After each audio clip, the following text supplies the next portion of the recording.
Hello and welcome to the SCI Guys, the show where we talk about the crazy, weird and wonderful stories from the science world. I'm Corey and as always, I'm joined by my co-host, Luke Cutfer. Hello, let's get going.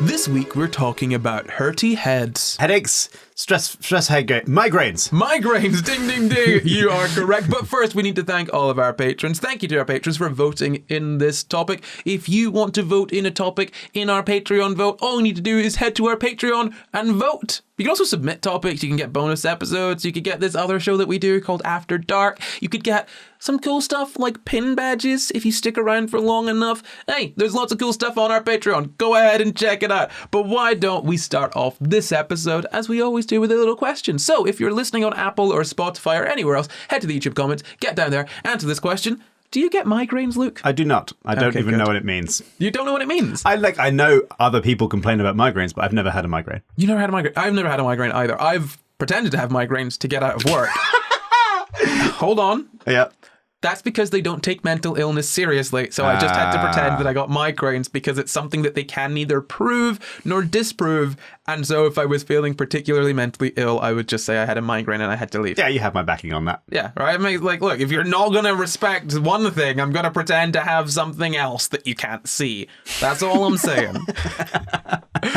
So, I mean, I guess the question, what are migraines, is not going to be one that you're going to answer. Well, sore head, general tiredness feeling, probably something like that. So a migraine is usually a moderate or severe headache, and I'm just going to read this verbatim. A moderate or severe headache felt as a throbbing pain on one side of the head.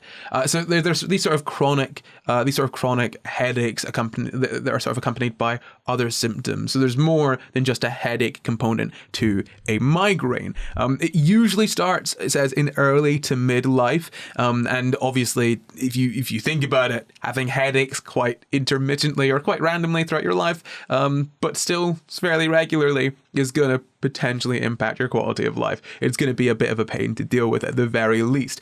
But it is underdiagnosed and undertreated.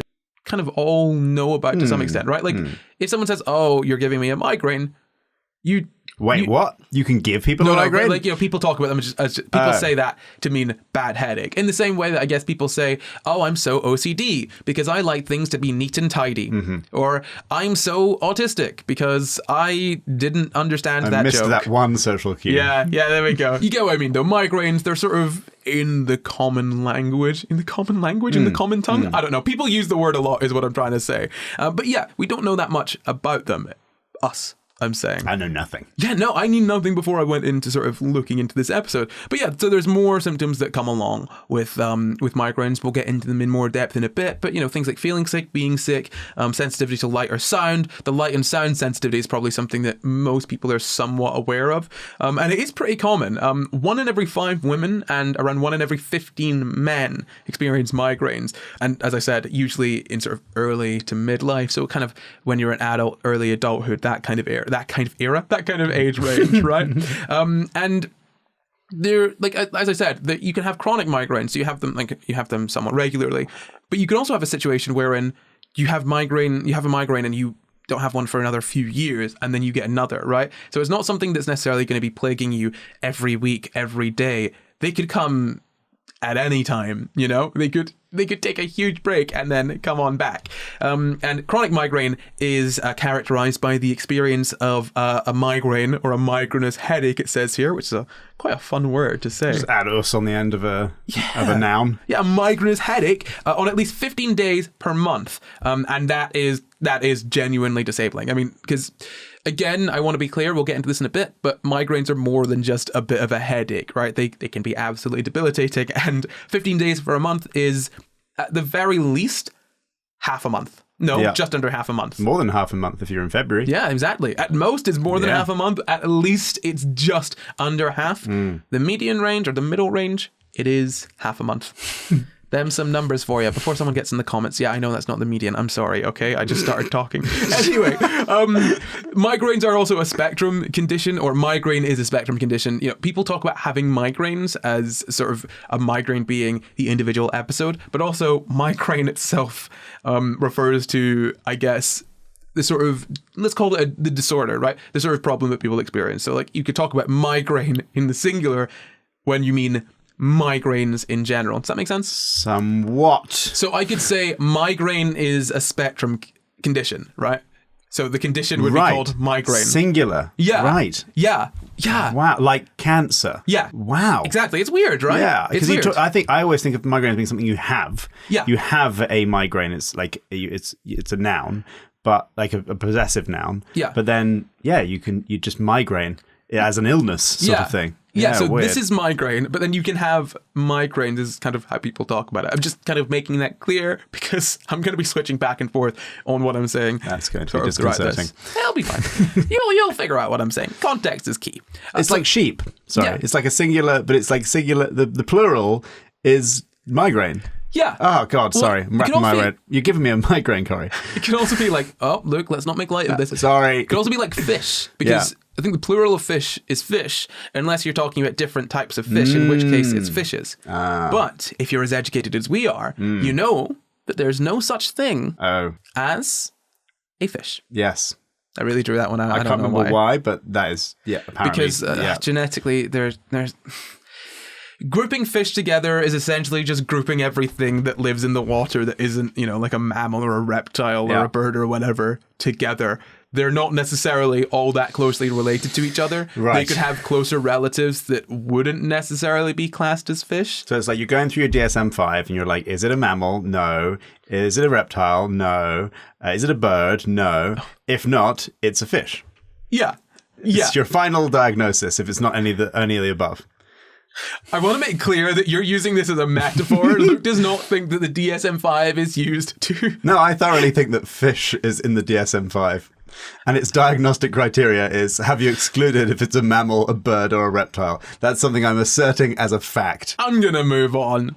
So migraine, as I said, is a spectrum condition. And what that means is that some people can have, not too bad and not too frequently. And other people can have it real bad and real frequently. And there's any sort of combination in between there, right?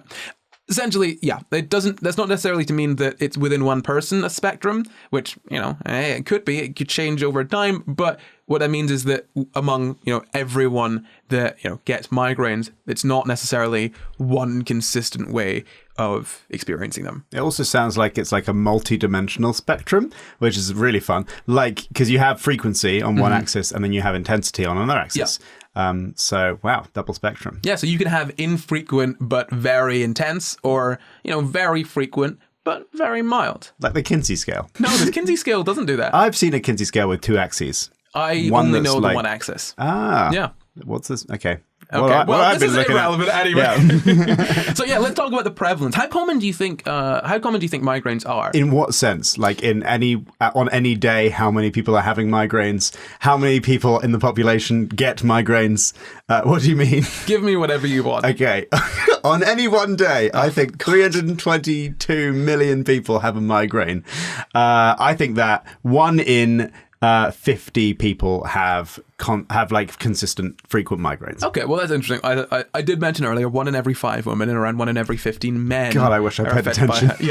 Sorry, yes, you did do that. I did do that just recently. But let's talk about headaches very briefly for a second. So headaches, which is one of the main symptoms of migraine, that accounts for 4.4% of all consultations in general practice. I'm just reading this verbatim. Approximately 5% of all medical admissions to hospital, and approximately 20% of neurology outpatient consultations. That's just headache, by the way. That's not necessarily headache tied to migraine. That's just showing you how... 1 in 20. Yeah. Wow. I've also got here that apparently migraine affects over 20% of people at some point throughout their lives. And 4.5% of the population of Western Europe has headaches on at least 15 days per month, supposedly. Which is quite a lot, right? That seems like a lot more than you'd expect. It's like a pandemic. Oh, I wouldn't quite say a pandemic. Epidemic. In this case, more epidemic. If we look at global studies, they would sort of point to 1% of the world's population having chronic migraine, which is an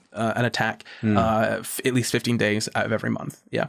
Yeah, so that's 1% of people around the world. So chronic migraine, it says here, it says here, there's a substantial economic burden on society. It's so common that even though for many people it's no more than an inconvenience, the cumulative burden of the disorder caused it to rank in the top 40 conditions causing worldwide disability, according to the World Health Organization's 2012 Global Burden of Disease figures.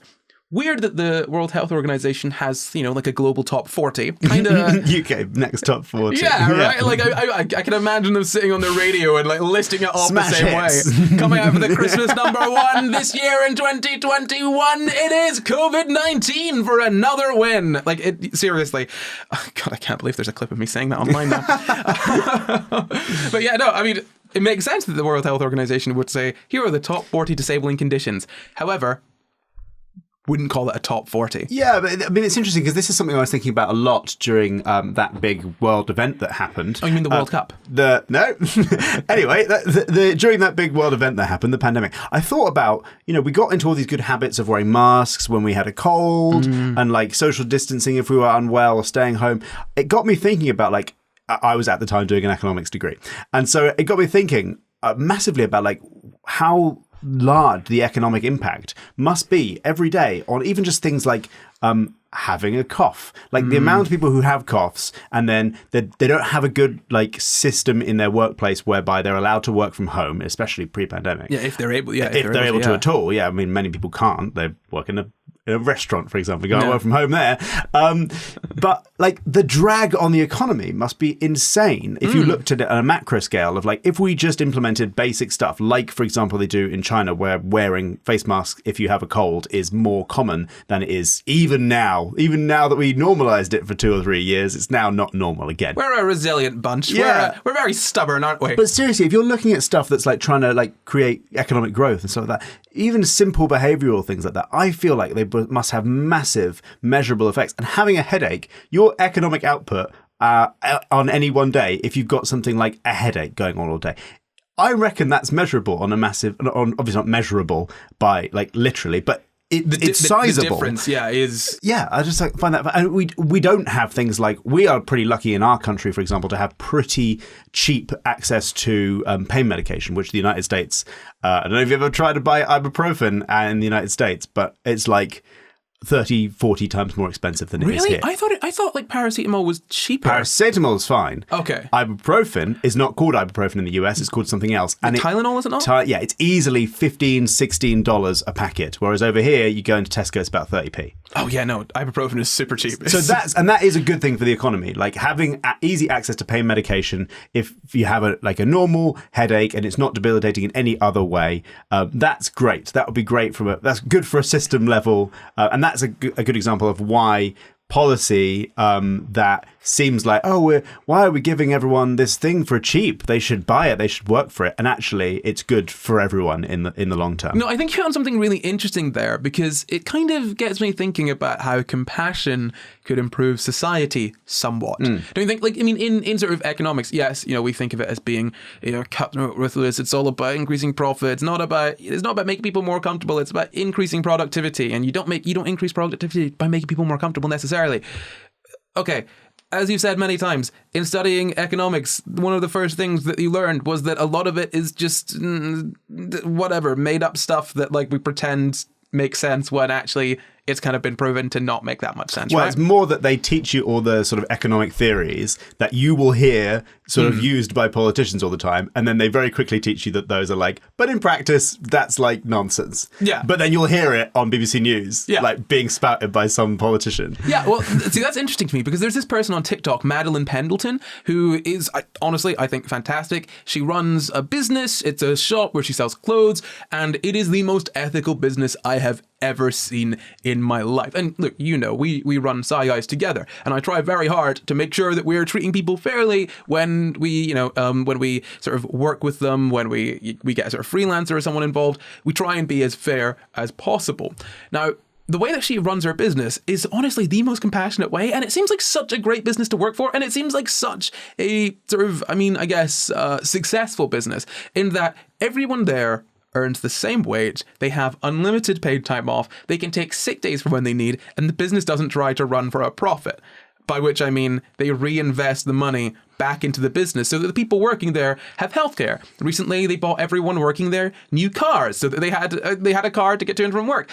They've got gym memberships, and they make all these decisions together. It's not just one person sat at the top saying this is how it's going to work for you. And what I'm kind of saying there is that if you look at the sort of unlimited pay time off or unlimited sort of sick leave that they do at that business, that essentially works out such that people that are working there aren't forcing themselves to work through illness and therefore decreasing their own productivity.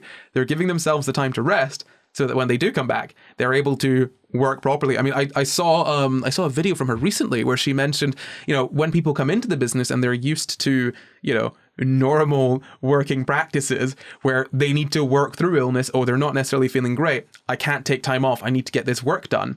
That actually they end up making the productivity of the business suffer by trying to push themselves through that, because everyone else then has to pick up the slack of them being emotionally a little bit off whilst at work. And that's kind of a position that everyone is forced into normally, right? Like if you are working for a company, like a normal company, you will probably be expected to come in when you're ill. Like, I mean, I worked in the service industry for a good bit. I worked in pubs, I worked in a restaurant as a waiter. I was ill. I think I was vomiting, I had diarrhea, and I was like, I'm really ill, I can't come in. They were like, come in, we need you, you got to come in anyway. Which is insane, right? Like, I was working with food, and I had an illness that, in your training, you're specifically told to not come in for at least 24 hours or so if you have that symptom, right? Like, and yet you're forced to come in. So, like, I feel like you're pretty, like, you're 100% right in the sort of idea that you're bringing up there of, hey, maybe focusing on accommodations when people are sick or when people can't work to their full productivity might actually increase productivity counterintuitively, even though people are technically maybe working less than they might have been beforehand. By the way, if anybody is ever in that position that Corey's just describing, where you work in, especially in like a food sector, and you're told to come in, get that exchange in writing. Everything in writing. Don't go in. If they do anything, you've got a fantastic employment lawsuit on your hands. Yeah. Because they can't possibly. There's no way out. There's no way about it. Wow. And as well, if you're worried, what if I get fired? I can't get another job. One, you do not need to put them down as your reference. Two, if you do have to put them down as your reference and they get called up, just have that exchange printed out and be like, delicious. Hey, this is what happened here. Like, it's so good. Nothing more tasty than a certain lawsuit. Oh my God. Yeah, honestly, literally, if you're working somewhere like that, if you're working in the service industry or you're working in retail, or honestly, if you're working literally anywhere, everything in writing. Do not have a phone conversation ever. Make sure that everything is in writing. And if you do have a phone conversation, follow up with an email, just kind of summarizing the phone conversation and say, hey, this is the conversation we had on the phone. Can you just confirm that these points, just so I'm on the right track? And if they'll have to come back and say yes. By the way, just quickly whilst we're on that as well, if you can't do that, if you can't get it in writing, there is a weird law in the UK, which I found out about recently, which is that you're allowed to record a phone call with the consent of one of the participants in the phone call, and that person can be you. Yeah, it's like a one party consent, which makes sense. I mean, I'm not gonna lie. I have recorded some phone calls. I know, deleted the recordings, but I've recorded phone calls with when I've been calling up, sort of my gas company and stuff, because they're recording me, and also they're often lying about what they're saying on the phone. When you're calling up, phone companies, gas companies, basically anyone that's going to try and swindle you or waste enough of your time that you give up and leave them alone. Make sure you just record those conversations to refer back to later. Like, it is absolutely imperative that you have actual documentation in some way of what was said, because otherwise it's he said, she said, or, they said, or whatever pronoun said, anything. And you're never going to win that. People that you're working with, especially people that are like your bosses and stuff, are probably going to try to exploit you. So, get ahead of that, to be honest. Ding-a-ling-ling, is that the ad bell? Hark the ad bell, he does sing. He sings for Patreon, I think.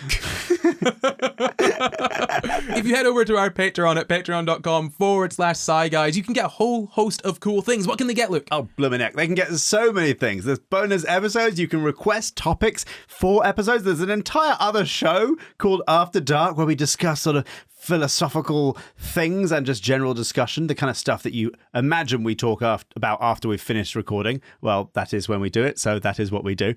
And lots of other stuff. What else is there? You get your name at the end of every single Sci Guys episode. You can also vote on topics. You get to choose what we do. And at the end of the episode that's voted on by our patrons, if it's your first month being a patron, you get thanked by name by us, the Sci Guys. Isn't that fun? That is really fun. I'll use my vocal cords to say your name with a 50% probability because Corey says half of them. That's very true. So head to our Patreon at patreon.com/Sci Guys. Well, look, we've spoken about the prevalence a little bit. We've spoken a little bit about chronic migraines and how that's actually a disabling condition, which isn't something that you would necessarily think about immediately. Just with the way that people talk about migraines generally, they're kind of spoken about as being less serious than they actually are. Obviously, you could have mild migraines, and that might be what people are talking about, but migraines can be disabling, and so I think it's one of those things where we should be a little bit more careful about how we use the term migraine, unless, of course, you're working somewhere that will not let you take time off for severe mental health issues, and so you need to lie about them, lie about having a migraine instead. That's all I'm saying. Anyway, but yeah, no, it says here that as I said, the World Health Organization put migraines in their top 40 conditions causing worldwide disability, and just and just some more information on that. It was above all other neurological disorders outside of stroke, meningitis, and epilepsy, which, like, oh my gosh, yeah. So the top 4 neurological disorders, it feels very weird to say, but the top 4 disabling neurological disorders worldwide: stroke, meningitis, epilepsy, and migraine. Right? Like, I don't think we think of that. No, you think of migraine as being even in the same sort of tier or realm as strokes, epilepsy, or meningitis. Or even if we do, we would expect it to be such a tiny minority of people that it wouldn't be in that top 4. No, exactly. Like top 4. And in the United Kingdom, it says here, it is third behind stroke and dementia. I was going to say, it's higher than dementia, which is one we know is incredibly debilitating. Yeah, so in the UK, it is behind dementia. But yeah, like if we're talking about World Health Organization top 40, it would be ahead of. Right. So it depends. Depending on who you're asking, it's got it's placed differently. But yeah, apparently, and this is something I'm just reading here. It says it causes the loss of 230,000 DALYs, dailies, disability adjusted life years annually, which is mad. I mean, I'd assume that's the loss of 230,000 like years of life. I guess that's what that's trying to say. But why don't we talk really, really briefly?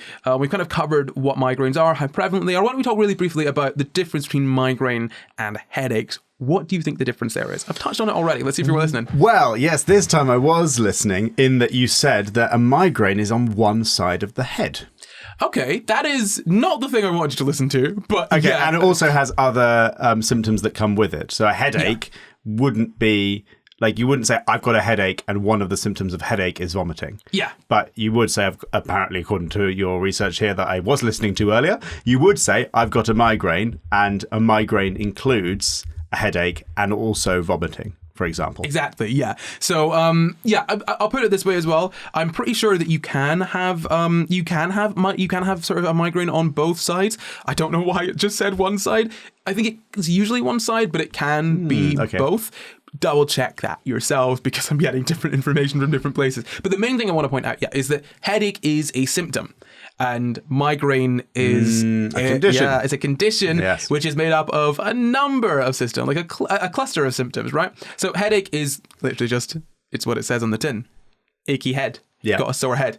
And so, that would be the difference there. So a migraine is, by definition, more than just a headache. Okay, so when you were saying earlier, for example, the colloquial use of terms like, you're giving me a migraine, I've also heard people say, oh, I've got a migraine. and they just have a headache. Yeah. So that wouldn't be a migraine then? No, it wouldn't. Oh, that's so interesting. Yeah, exactly. Like, it's a bad headache. People it's a have bad headaches, and Sure, that yeah. is debilitating too. But they will say that, but they're not got necessarily the other symptoms. Absolutely not necessarily. Yeah. So, I mean, we can get into the different types of migraine really briefly as well. We'll go into then what happens during migraines, and then we'll talk about more of the sort of symptoms there. So, how many different types of migraine do you think I'm going to tell you about today? 5. No. So I'm going to tell you about 3. But there are a few types. So these aren't necessarily all of them. So migraine with aura, and I'm just going to read this out verbatim. It says, where there are specific warning signs just before the migraine begins, such as seeing flashing lights. Migraine without aura, which is the most common type, where the migraine happens without any specific warning signs. And then migraine aura without headache, which is also called, it says here, the silent migraine. Sorry, what? I know, right? You can have a migraine without a headache? Well, I've evidently so, Luke. So that's where an aura or other migraine symptoms are experienced, but a headache doesn't develop, which is interesting because headache is clearly like one of the is like the key thing with the migraines. headline. But like this is kind of what happens when you build out a condition, right? So like there's migraines, where it's like, oh, the headache. And then also we've like, oh, well, sometimes there could be aura. There could be like this sort of, this lead up to a migraine. We're like, oh, the migraine's going to come. I can see these flashing lights. I've got this other stuff going on. And then in other cases, you could have just that sort of precursor without then the following headache. So it sounds like that third one will be mostly people who already have migraines and they know what to spot. And they're like, oh, it's coming on. I can feel it coming. And then the headache doesn't come in that instance. Yeah, but I mean, it could literally be someone that only has that kind of. I mean, I don't know. Luke. Yeah. I mean, this is something that is genuinely. It is. There's a lot of information on this, but also there's a lot of like quite in depth, like really nitty gritty brain stuff. It's definitely an interesting thing. I think we do need to study. I think we do need to study it more. I mean, we've probably done quite a bit of studies on it, but it's one of those things where like. Always be better served by studying more about it. But let's get into what happens during migraines. So when you're sort of going through a migraine, these sort of the chemicals in your brain essentially cause it says here, a wave of electrical depolarization at cell surfaces, also known as cortical spreading depression. So the effects of that can be different from person to person, different from attack to attack, different over time. It's not consistent sort of, the results that you will see from that neurochemical disturbance, right? And aura, what I was mentioning earlier, it says here, aura are neurological disturbances during the hour before the headache hits and affect about a third of sufferers. Aura are often visual with zigzag lines, flashing lights, blurred vision, or blind spots, which is like, this is a genuine neurological condition, right? It's not just headaches. It's quite a bit more than that. We know kind of what's going on in the brain there, and like it is genuinely something happening in your head to cause like sort of these, I guess, visuals and then the following headaches. Zigzag lines. Yeah. Because that's fascinating, because zigzag lines you would imagine were like a human invention. It feels like that, doesn't it? But if maybe we saw zigzag lines and then we drew them and we're like, oh, that's what I was seeing. That's really I love weird. the way your brain works, right? That's just really weird. But yeah, in the next phase, you then start to get headache, brain fog, fatigue. The sort of symptoms that you more associate with migraines. It also says that cognitive problems are common, and do you know what the vagus nerve is? Oh God, no, I can't remember. The vagus nerve is the one that runs from your brain into your GI tract, into your gut. Okay, right. And so what it does there is it just kind of slows down the stomach sort of processing and emptying. And then obviously that can make you then feel nauseous, and it can cause you to vomit because the stomach isn't emptying as quickly as it normally would. So it's got to come out somewhere. It could come up. And then that also means if the stomach isn't emptying as quickly as it normally would, if you were to say take medication or, try and eat something, it's not going to be absorbed as well because it's sitting in your stomach for longer than it normally would be, right?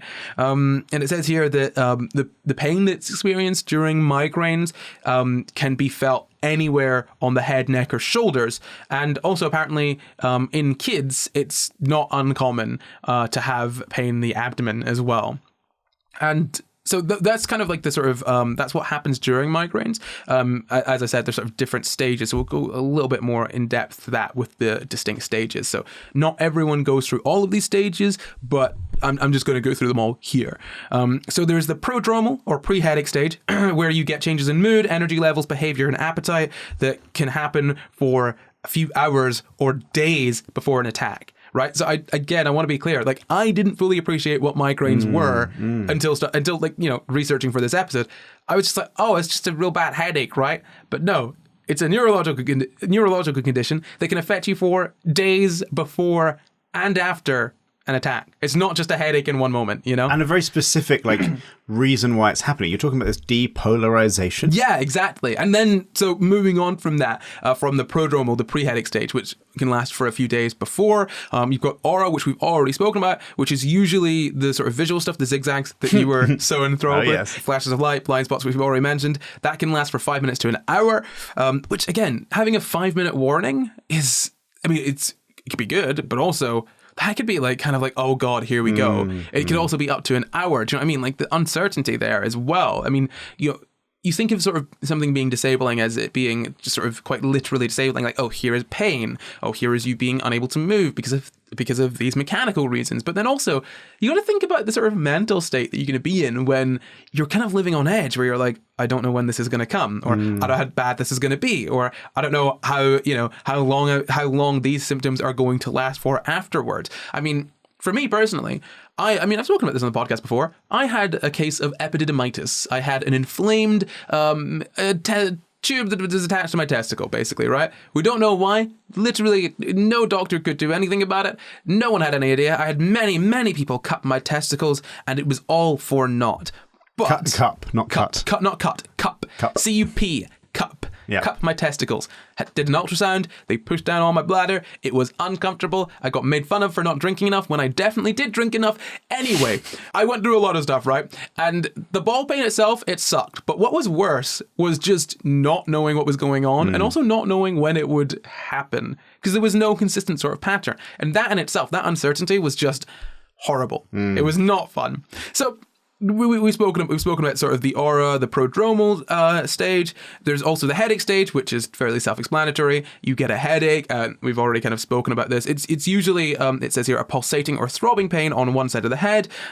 We've spoken about the nausea, the vomiting that can come along with that. And we've also spoken about the sensitivity to light and sounds. And that sensitivity can last for anywhere between 4 to 72 hours. Oh, no. Yeah, not good. That's not a good time. Exactly. And then resolution stage, that's the final stage there. And that's where all of those other symptoms start to, sort of fade out.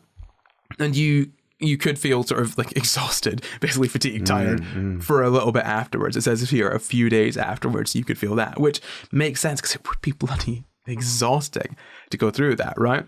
So let's talk about the symptoms of migraine, shall we? Yes, please. So the most common symptoms, it says here, is intense headache on one side of the head. It's, we said, moderate to severe throbbing sensation. It gets worse when you move. Not fun. No. And can stop you from doing the stuff that you do in your normal day-to-day life, which is kind of where that disabling aspect comes about, right? And as we said, it can sometimes occur on both sides of the head and could affect your face, neck, your shoulders area as well, it says. And yeah, there are some other symptoms alongside that, which we've mentioned: the feeling sick, being sick, sensitivity to light. It says here, from the NHS, which is why many people with a migraine want to rest in a quiet, dark room. And you can also have other symptoms like sweating, poor concentration, feeling either very hot or very cold, abdominal pain, as we've mentioned before, diarrhea, and you don't necessarily experience all those symptoms, but you could also experience those symptoms without then having a headache as well, right? Which is where that one from earlier of sort of just having aura without the headache could sort of come in. And, as we said, it could last between 4 hours and 3 days, and you could feel tired for a week afterwards. And let's just quickly talk about some more of the symptoms of aura. And we've already said, I'm sure you remember, 1 in 3 people with migraines have temporary warning systems known as aura before a migraine. It's coming from the NHS. So a third of people basically will, with migraines, will have this sort of this precursor that they're like, oh, she's a coming. Like a support act. Yeah, exactly. So that would be the visual problems that we've mentioned, the flashing lights, but there's also a numbness and like pins and needles sort of a sensation, which it says here usually starts in one hand and moves up your arm before affecting your face, lips, and tongue. Yeah, feeling dizzy or off balance, difficulty speaking, loss of consciousness, although the NHS says that is unusual. And yeah, as we've said already, between 5 minutes to an hour for that. And, again, what they're always stressing whenever we're going through these is the sort of difference in intensity. Like none of this necessarily means, oh yeah, you're going to have a very intense headache or a not intense headache. Having aura, as far as I'm aware, having aura doesn't seem to be tied to milder or more severe headaches. But that's kind of all of the symptoms. We kind of understand what migraine is now, or what migraines are now. What do you think is the cause? We don't know. Well, Luke, you're gosh darn right. Yeah, no, so we don't know exactly what causes migraines. Chemicals going on. It's chemicals in your brain, nerves and blood vessels in the brain. Brain not doing what it would normally do. Is there a genetic element to it? Do you inherit migraine susceptibility? Well, about half of the people who experience migraines also have a close relative who also experience migraines. So there does seem to be a genetic element to it, but we're not. I don't know. Yeah. We're not terribly sure what that is as of yet. That could also be anything. It could be like a lifestyle thing. Yeah, it could be. Yeah, and that's what I was about to say. That you can sort of, I guess some people can limit the migraines that they experience by sort of trying to limit certain triggers, and they've got 4 or 5 triggers listed out here. Starting your period, stress, tiredness. Don't start your period.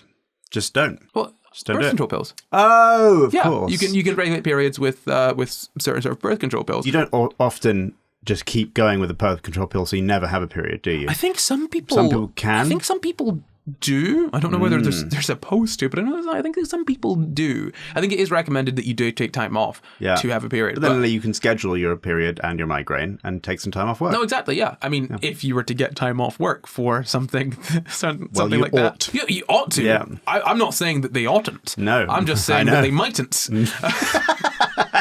Yeah, no, but avoiding certain foods and drinks as well. So stress, tiredness, certain sort of other environmental triggers could play some kind of effect.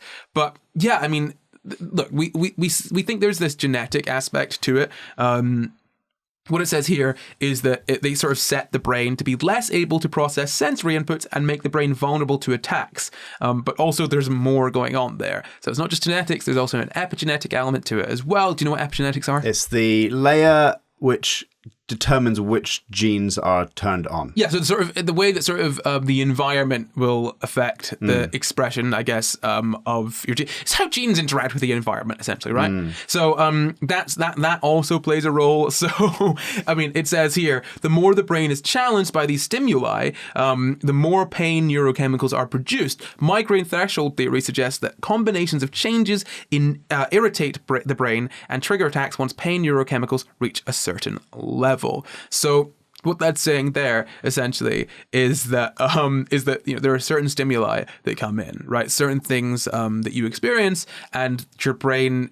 It seems what it's saying is sort of the brain is almost overwhelmed in the sense that it triggers these sort of pain chemicals, and it's like we don't know the exact cause. Again, we don't know the exact cause, but we think that's kind of what's going on there. So there could be a genetic element, sort of environmental factors then affecting that too. It's biology. It's going to be complex, right? And it says here that change is pretty important. So if you get migraines, if you have migraine, it says here the migraine body, that it's more sensitive to internal bodily changes. So chemical changes in your body, things like that. I mean, if you think about it, right? If starting your period, stress, tiredness, and certain foods and drinks can trigger migraines, it would make sense that internal bodily changes could trigger attacks, because certain foods or drinks are going to change the chemical, the chemistry of your body somewhat, right? Fizzy drinks. Well, yeah, sure, yeah. I mean, in what sense, Luke? Well, the kind of artificial sweeteners, I guess. And they would probably boost insulin production as well. Exactly. Yeah. No. I mean, You put something into your body, it's probably going to cause some kind of chemical change in there. Starting your period means, there's going to be hormonal changes. Stress releases hormones that are sort of related to stress. Tiredness, you release hormones and neurochemicals that are related to tiredness. Certain foods or drinks can cause different changes in your body. If you've got caffeine in there, that's going to affect you. If you've got sugar, that can have a different effect. All of these chemicals will affect the sort of, I guess to an extent, the biochemistry of your body. And what it's saying here is that if you get migraines, it might be that your sort of brain your sort of brain is a little bit maybe more sensitive to changes in that biochemistry, right? So, I mean, it literally says here, it's more sensitive to internal body changes such as blood sugar levels, sleep routines, hormones and stress, and external environmental factors like light glare, strong visual patterns like stripes, stuffy air quality, and even weather. So, there is some truth in the statement, you're giving me a migraine. Yeah. Because if you're having a conversation, it's stressing you the heck out. Or some other emotion. That could, by the sounds of it, trigger a migraine. Now, most of the people who are saying that, probably it's not. Yeah. But yeah, it is genuinely possible. It's not completely made up. It's just being exaggerated. Yeah. Are you seeing stripy patterns? Oh, I'm seeing them all. I actually am seeing stripy patterns right behind you. Oh, there are stripy patterns right behind me. Stripy patterns are zigzags and shadows that are making stripes. Yeah. Anyway, you can see this. It's the sound panels that are behind us. Unless you can't, because you're listening to the podcast. In which case, go and watch it. Unless, obviously, you can't see. In which case, imagine it, I guess. Don't do that, it will trigger a migraine. So obviously some of these factors are more likely to, have an effect. Some are less likely. Apparently, sort of changes in blood sugar levels are a major one. So, I mean, that's something that can be affected by, just eating differently. If you miss a meal, that can affect you. If you have more sugar if you have a really sugary food, that can cause your blood sugar levels to spike. And obviously some people are more, I guess, susceptible or sensitive to different changes in their body than others. For example, some people can't go without, can't miss a meal without feeling like really, really rough throughout the day. Other people can very easily forget to eat and not know it until maybe like 4 a.m. when their tummy is saying, hey, I'm in pain because you didn't eat for me today. Anyone in particular? I don't know. Got awfully personal, awfully quick. No, but I do find it interesting. Like I kind of want to touch on that. Is that I've been talking to some people recently, and my body, boy, he can take a beating, right? Like I can put this little guy through a lot of stuff, and it is so resilient. I don't get hungover. I was genuinely maybe going to do an episode on hangovers at some point, just so I had a reason to research why I don't get hungover. Because the more I think about it, the weirder it is. Like I can drink a lot and feel perfectly fine the next day. I mean, you've seen me have one hangover. Remember? No, I don't. When was the hangover? The hangover was when we had to move around to SCI GUYS Day because we all went we went on a night out, and I drank, expecting myself to not have a hangover as normal, but for some reason you got one. Oh yeah, and you were furious. I was. You were furious because you don't get hangovers. No, I made a responsible choice. Yeah. And it was then made irresponsible by a freak change in my body for some reason. But now you don't get hangovers again now. For my entire life I've never really had hangovers. But there's that. I mean, I can also deal with sleep deprivation fairly well. I mean, like sometimes in high school I would run on a couple hours sleep a lot of days, Not saying that any of this is good for your body. I'm not saying you should do this. This is not me bragging at all. Like it's very much a bad, unhealthy and silly thing to do. I may well have taken many years off my life, but it's very strange how, I don't really experience like any negative side effects. Well, too many negative side effects from these kind of stressors. Well, yeah, but it's in a lot of cases it's not that it's intentional. Like, I just forget to do things. Or you're on ADHD meds and you don't eat. Yeah, or I'm just exactly. Like I'm busy with other stuff, or I just forget, or I'm put in a position where I'm like, oh, I've got a lot of work to do, and then that comes first, and all the other stuff kind of falls by the wayside. It's not that I'm trying to do it. It's just that I can, and it's really weird that we're all humans. We all have the same basic sort of processes, and yet some people can get a migraine from like a debilitating headache with all of these other symptoms attached from skipping a meal, and I could maybe not eat for a day and a half and probably not notice it until someone tells me. You're very lucky you don't get migraines. So You'd just be migraine central if you did. literally all of the time. But yeah, so hormones as well. I mean, if you think about this, if hormonal changes can affect migraines, what sort of section of the population, not split down sex lines, I mean, what section of the population do you think might have issues with this? Trans people? No. Oh, okay. Well, yes, but also teenagers. Oh, God. Yeah. Puberty, right? So it says here that many teenagers have worsening attacks during the turbulent hormonal times of puberty, with growth spurts and menstrual cycles contributing. And also, again, can you maybe hypothesize as to why there is a difference in the number of sort of men that we see with migraines in comparison to the number of women that we see with migraines? Yeah, well, I was going to say either the two that jump to mind would be obviously your menstrual cycle triggering migraines because you have a more cyclical hormone cycle. I think AFAB people have more of a cyclical. Well, I think AMAB people have like a 24 hours hormone cycle. I've tried to look into this. It's really tough. There's very little. There's very little information out there on sort of cis men's hormonal cycle, whereas cis women's hormonal cycle, it's the menstrual cycle. Yeah.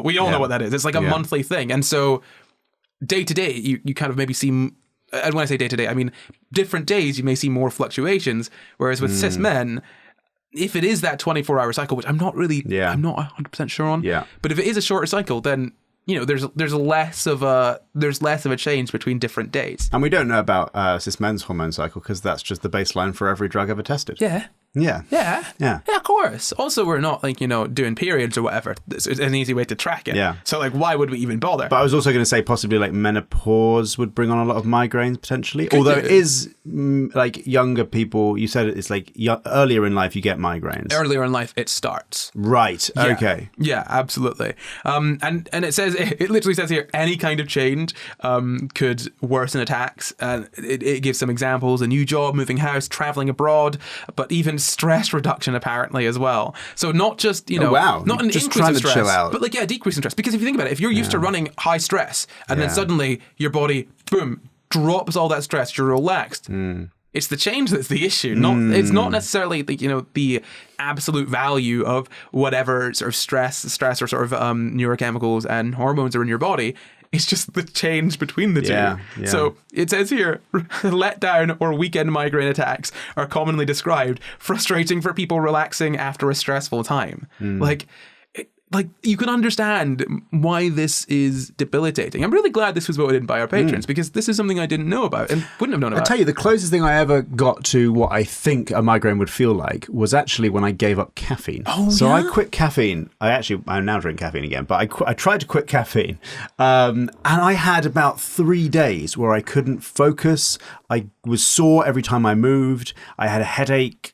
Almost constantly. I felt sick. I felt all these horrible things. Just withdrawal symptoms, right? Just withdrawal symptoms from caffeine. And that was a massive change in my body's composition because I was having loads of caffeine all day, every day. And suddenly 3 days without it. And oh my gosh, it was dreadful. Well, yeah, there's a chemical that your body's used to running with. And then suddenly you said, oh, hey, no more of that.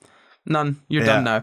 Which is, it's mad. I mean, those withdrawal symptoms are crazy, right? Because I had to stop caffeine because it made me too anxious, honestly. The amount that I was drinking, sometimes I would just be, oh, my body is incredibly anxious, but my brain isn't. Why? What's going on? Yes, I've had that before. I observe your body from a top-down position being like, what's going on down there? Yeah, it's you okay? It's like, hey, buddy, it seems that you think that we're anxious, but there's no worries in my head, so I just want to figure out, what do you think is going on here, right? And then I realized, I had a couple of Pepsi Maxes, and the caffeine in those probably just went ahead and triggered that, right?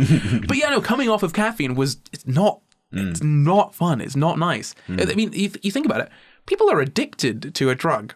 So many people are addicted to this drug, but it's very, very normalized. And whereas alcoholics, if we talk about alcohol withdrawal symptoms, and obviously I understand the differences between, ingesting a lot of caffeine and ingesting a lot of alcohol, you're far more likely to mistreat and abuse others and harm yourself and others with alcohol abuse, in comparison to caffeine abuse. But still, it is interesting that, there is such a normalized drug in our culture that people are just so used to running on. To the point where they wouldn't consider it a drug. No, absolutely. People are like, caffeine is a stimulant drug. Rather than a depressant. We've done a whole thing about caffeine. We know about caffeine before, the caffeine fans.